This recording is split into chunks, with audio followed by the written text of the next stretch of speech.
So Miho Martin, the Taoiseach, is over in Japan. Obviously, all expenses paid, of course. The average taxpayer is flipping the bill. So God knows how much money, first of all. Private jet, big luxury hotel.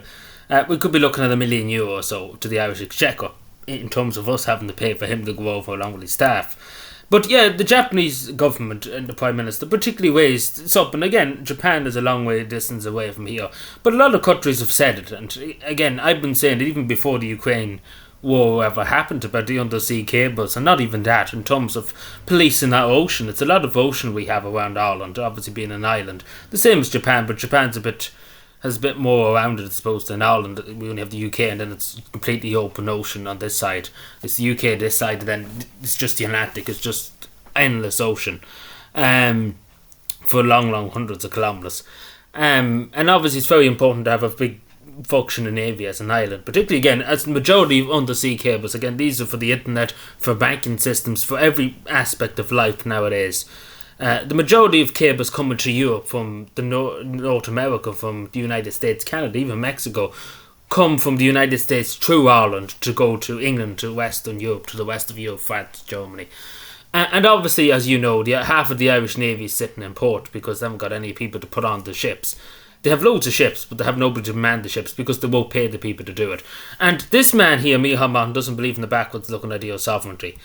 So pretty much his idea, along with the Irish government, is, we join NATO, let's NATO sort it out. We get German warships and French warships and British warships and American warships to patrol our coast. Obviously, the Irish people don't agree with that. The Irish people want Irish Navy ships patrolling Irish waters, Irish sovereign territory, Irish sovereign waters. We don't want other countries coming to defend us. We should be able to defend ourselves and look after our own coastline. We can do it. They've done it years ago. They were able to pay for ships years ago and pay for people to be on the ships. Nowadays, they're just too miserable to pay for it, and they want somebody else to come and defend the state. And as I said from the start, we should be able to defend ourselves. It's not that big of an ask. And especially because we have the ships, we can get more ships. But they just don't want to pay the people. They're able to pay Micheál Martin a big salary. Simon Harris is the Minister for Defence on hundreds of thousands a year. If we take that away from him, then we have a few bob for the sailors. But yeah, the Japanese Prime Minister, and again, I'm sure Micheál Martin is very upset. Because I'm sure he thought he'd be able to bullshit them. Excuse my language, but that's what Micheál Martin is, a bullshitter in the nicest possible terms. Again, Japanese people are very lovely people. And very respectful people, of course. And of course we should do more business with Japan, of course, too. A democracy has the same kind of outlook on the world as us. Japan's a very nice place. But again, he was right to raise it, because other people should be raising it. Other countries around us should be raising it, saying to the Irish government, what kind of lunatics are you? Because we are at a huge risk. A ship could come along. We've seen in the Baltic Sea, near Finland, near Sweden recently enough, last year. Ships dragging the anchors through the undersea cables on purpose, Russian ships on purpose, because there's no other way you would lose your anchor and drag a whole cable when you literally drop an anchor in the middle of the ocean. There's no reason to do that. Let's put it that way. The only reason is you want to sabotage something. There's no reason why, unless you were in port. That's the only time you would ever drop your anchor or the complete stop, but not dragging your anchor on the sea floor. It doesn't make any sense why you would do that, but obviously we know. But what I'm trying to say is there's nothing really to stop that happening here. The ship could come and do it. There's pretty much nothing to stop them in terms of that. There's one ship in the whole Irish Navy at the moment on the high seas. There's a few trainer aircraft, there's helicopters and stuff. We have the Army Rangers, of course, too. But apart from that, not much. But again, the Japanese Prime Minister raises a very good point, and we should be all raising it too, because there's as I say, Russian ships and stuff. There's data cables, there's different types of cables between Ireland, even between Ireland and the UK. But of course, the Royal Navy is around that part. But I'm talking about the Atlantic Ocean, coming from the Atlantic. There's undersea cables coming from the United States and from Canada and stuff. Very important. Very important national. Yeah, it's very important for Europe, not even just for Ireland. It's very important. And it's very dangerous because we're quite literally wide open. And I know people say that's neutrality, but at the same time too, we can't just be neutral and let people just come into our waters, into our territory, into our waters, our Irish sovereign territory waters, and come along and start tricking about and doing these kind of things. We can't let it happen. And Micheál Martin, this should have been addressed years ago. This was I talked about this even before Ukraine even happened.